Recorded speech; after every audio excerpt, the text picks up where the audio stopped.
As I said, I've been doing a lot of changes.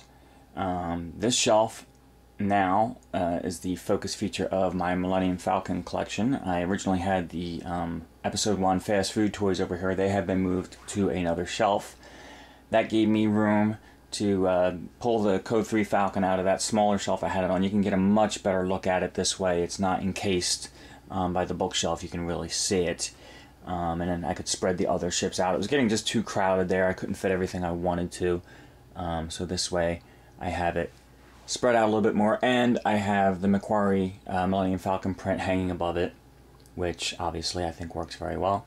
And then the rest of my Millennium Falcon things I've moved over here. The Lego Millennium Falcon, the little video game, the vintage Falcon there, that's the old one, the Hallmark Christmas tree ornament, they've all been moved to this shelf to you know, do a little tribute for the Millennium Falcon. And of course, as I get new things and I have the room, I will add them in there.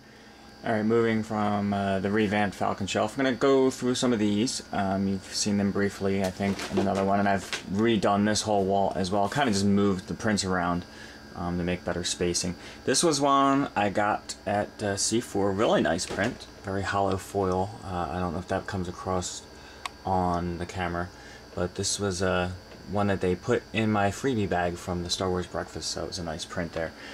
These are the Acme Archives Key Cels, which I have been collecting for some time now. Sorry about the lighting reflecting on there, but I did put some more lights across here as well.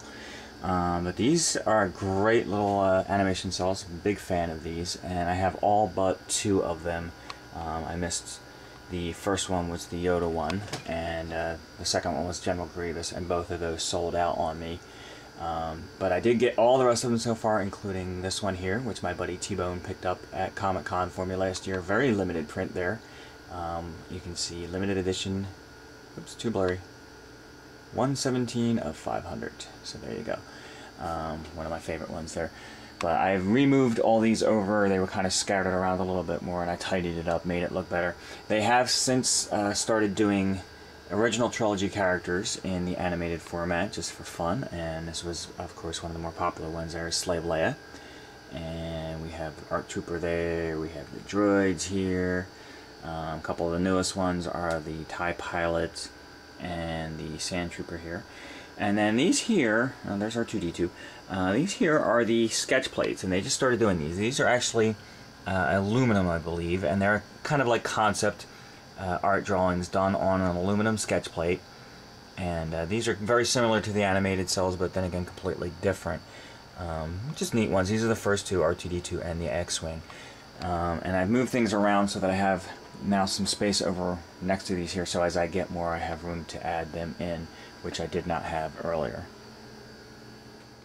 This item you might have seen in passing. This is the first item I actually put in the room when it was done, because I just wanted to get something Star Wars in here before I started setting everything else up. The Vader mask is a cheap little Halloween foam rubber mask that I found a couple years ago at a drugstore. It has no nose holes, it had the little eye holes here. What I did was I took the light switch plates, I cut a hole in here to put the light switch to stick out, and I painted it red, so you had some red behind the eyes there, and then I took the foam rubber mask and just glued it over top of the switch plate, and then ran the screws, which you can see in there, back in to hold it into place, and it is a custom-made Darth Vader light switch cover.